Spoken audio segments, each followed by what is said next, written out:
आइए छोटी सी दुआ करें। धन्यवाद प्रेमी दयालु पिता परमेश्वर, आपको धन्यवाद थी उसको मैं कहने जा रही हूँ अपनी आत्मा देख की तरफ कि मैं आत्मा की सामर्थ्य पा करके से बोली। धन्यवाद के साथ ये प्रार्थना आपके प्रिय पुत्र यीशु मसीह के नाम से मांगते, आमीन। आइए हम देखते हैं 7वीं वाणी, जैसा कि लिखा है लूका रचित सुसमाचार उसका 23 अध्याय उसका 46 पद। और यीशु ने बड़े शब्द से पुकार कर कहा, हे पिता, मैं अपनी आत्मा तेरे हाथों में सौंपता हूँ। और इसका दूसरा रेफरेंस हम देखते हैं मरकुस रचित सुसमाचार उसका 15 अध्याय उसका 37 पद। वहाँ भी इसी प्रकार से लिखा है, तब यीशु ने बड़े शब्द से चिल्लाकर प्राण छोड़ दिए। हम लोगों ने अभी यहाँ 6 वाणियों को सुना और 6 वाणियों में हमने देखा कि यीशु मसीह इस तीसरे पहर में किस व्यथा से गुजर रहे हैं। सर पर कांटों का ताज है। एक दिन पहले, आज के दिन जब क्रूस पर चढ़ाए गए थे, एक दिन पहले उनको घोड़ों से पीटा गया, मारा गया, लहूलुहान शरीर रात भर उन्हें बंदीगृह में रखा गया, चोर और डाकू के समान। और फिर वही क्रूस उनको लेकर के गुलगुथा पहाड़ पर लेकर आए और उस पर उन्हें टांगा गया और पूरा शरीर लहूलुहान लहू बह रहा है। अब तो अंतिम क्षण है, जो सातवीं वाणी है वो अंतिम क्षण है। अब जिसके शरीर से इतना लहू बह जाए वो कैसे अपने मुंह से शब्द को कह सकता है। हम और आप तो कहीं बड़ी बड़ी धूप में होते हैं तो मूर्छित होते हैं, तो हमें कोई उठा कर ले जाता है, पानी मारता है, तब हमें होश आता है, तब हम 2 शब्द कह नहीं पाते। वो 3 घंटे कड़ी धूप में वो हमारे लिए अपनी पीड़ाओं को सहता रहा। जब हम अपने बाल बच्चों को पीड़ा में देखते हैं, कहीं चोट लगती है, तो हम बड़ी पुचकारते हैं, कुछ उसमें मेडिसिन लगा देते हैं, हो सकता है हम उसे डॉक्टर के पास भी ले जाते हैं। लेकिन यहाँ यीशु मसीह के साथ ऐसा कुछ नहीं। कुछ देर के लिए तो परमेश्वर ने भी छोड़ दिया और वो समझ नहीं पा रहा था कि मैं क्या करूं। लेकिन फिर प्रभु का आत्मा उससे बात करता है, परमेश्वर का आत्मा उससे बात करता है। थोड़ा देर के लिए कनेक्शन हट गया था, क्योंकि उसका चेहरा इस तरह से बर्बाद हो चुका था कि वो पहचाना नहीं आ रहा था। लेकिन वो जानता था इस बात को कि मुझे किस बात के लिए भेजा गया। और हम सब ने इसी बात को कहा कि पवित्र शास्त्र में लिखा गया है कि ये काम, ये बातें जो यीशु मसीह ने हमारे लिए क्रूस काटे पर अपने जान को गवाई, वो उसको पूरा करने के लिए आया था।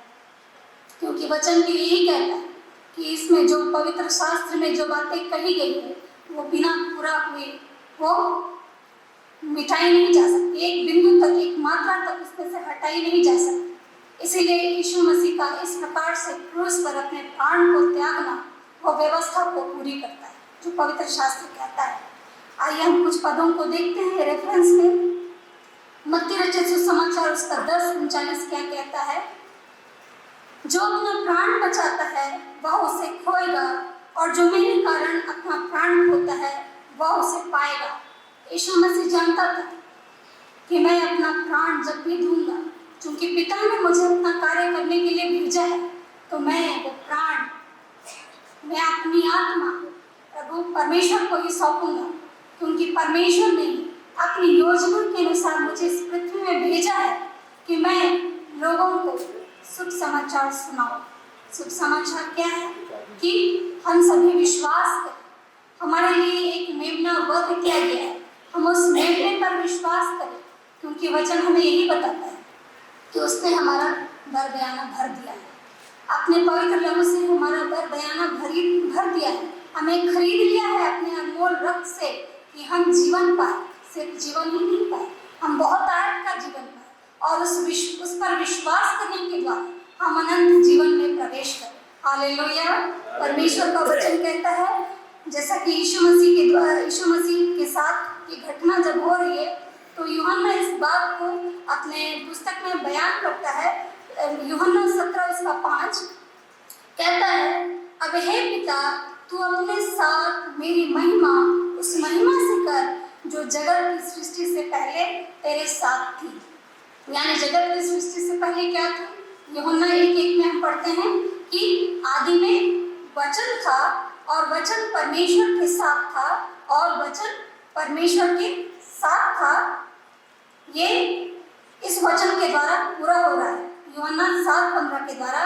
अब हे पिता, तू अपने साथ मेरी महिमा उस महिमा से कर जो जगत की सृष्टि से पहले मेरे तेरे साथ।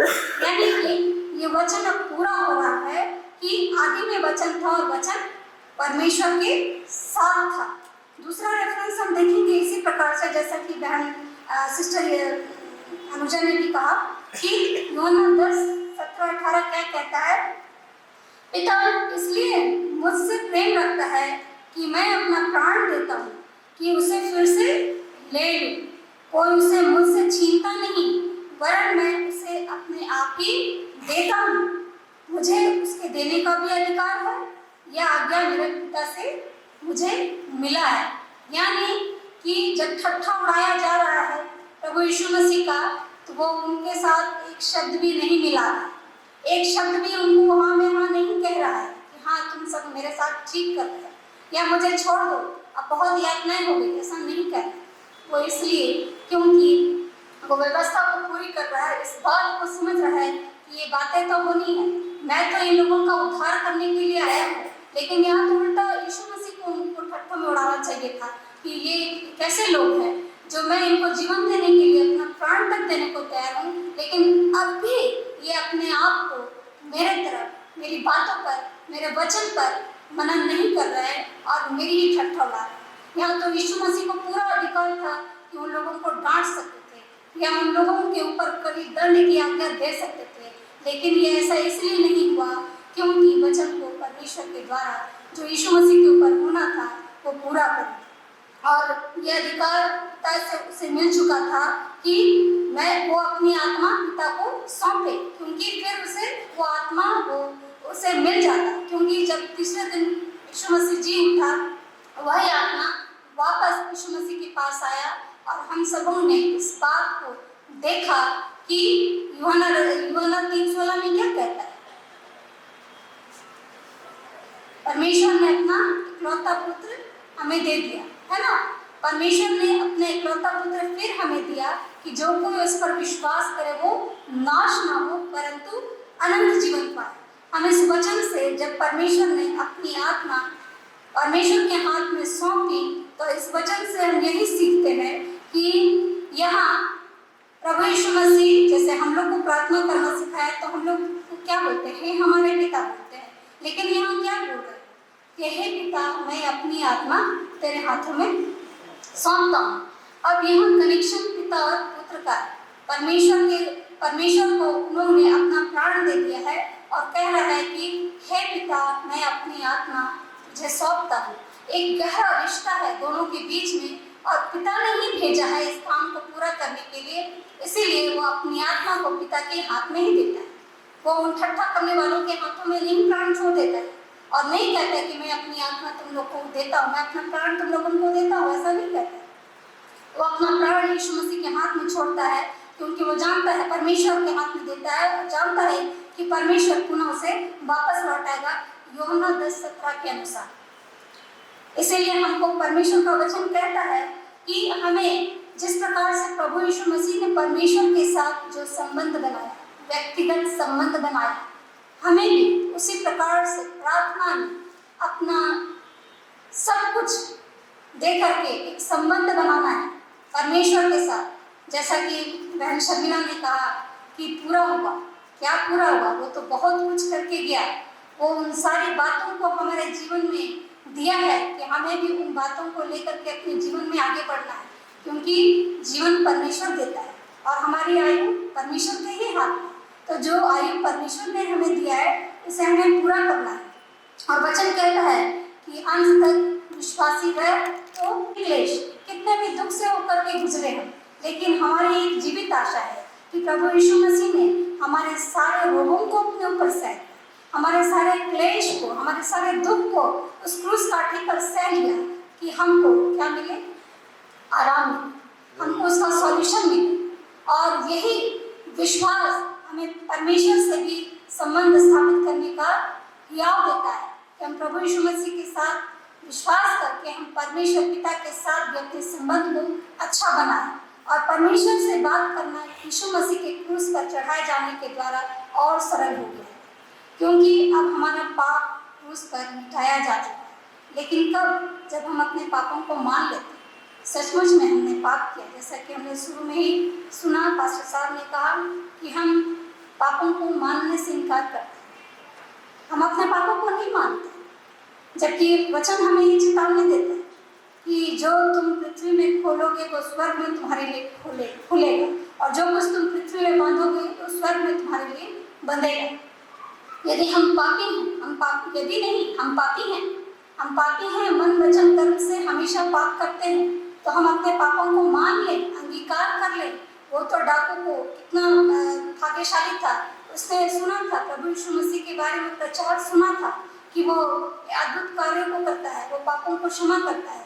इस कारण से उसने कहा कि हे पिता, जब तू अपने राज्य में आए, यानी कि जैसा पास्टर भुवन ने भी कहा कि प्रचारकों के द्वारा उसने इस प्रचार को सुना था कि जब तू अपने राज्य में आए तो मेरी स्तुति ले, यानी कि परमेश्वर का राज्य आना था। डाकू ने सुना और इस बात को लेकर के, इस रेफरेंस को लेकर के यीशु मसीह से कहा कि जब तू अपने राज्य में आए तो मेरी स्तुति ले। और इसी कारण से प्रभु यीशु मसीह ने उसी वक्त कहा कि आज ही तू मेरे साथ स्वर्ग लोक में होगा, क्योंकि यीशु मसीह को मालूम था ये बात, ये जो घटनाएं घट रही हैं, इसके बाद मुझे स्वर्ग में ही जगह मिलेगा। हालेलुया, परमेश्वर को धन्यवाद कि परमेश्वर ने इन सुंदर वचनों के द्वारा हम सबों को जीवन में बहुत से आशीष दी है। मैं कुछ और पदों को बोल करके अपने वचन को समाप्त करूंगी। फिलिपियों की पुस्तक उसका 2 अध्याय उसके 7वें पद में क्या कहता है, वरन अपने आप को ऐसा शून्य कर दिया और दास का स्वरूप धारण किया और मनुष्य के समानता में हो गया। वहाँ वो मनुष्य के समान है, वो हम सब के पाप को अपने ऊपर वो ले रहा है, एक मनुष्य के समान। जैसे कि हम लोगों ने सुना कि वो 100% वो मनुष्य भी था और 100% वो परमेश्वर भी था, क्योंकि पिता, पुत्र और पवित्र आत्मा एक ही है, यीशु मसीह। इसी कारण हम यीशु मसीह को अपना हम सभी आधार मानते हैं, क्योंकि वो पिता में होकर के हमारे लिए अपने जान को हमारे लिए ही दिया। फिलिपी 2:8 में कहता है, और मनुष्य के रूप में प्रकट होकर अपने आप को दीन किया, यहाँ तक कि आज्ञाकारी रहा कि मृत्यु, क्रूस की मृत्यु भी सह ली। वो आज्ञाकारी बेटा था अपने पिता का। उसने जो भी परमेश्वर ने उसे जो भी आज्ञा दी थी, उसने सब आज्ञाओं को माना। कल हमने सुना कि बागे गतसमने में जब वो प्रार्थना करने गया तो उसे इतनी पीड़ा हो रही थी, वो जान रहा था कि ये सारे पाप जो है, मैं तो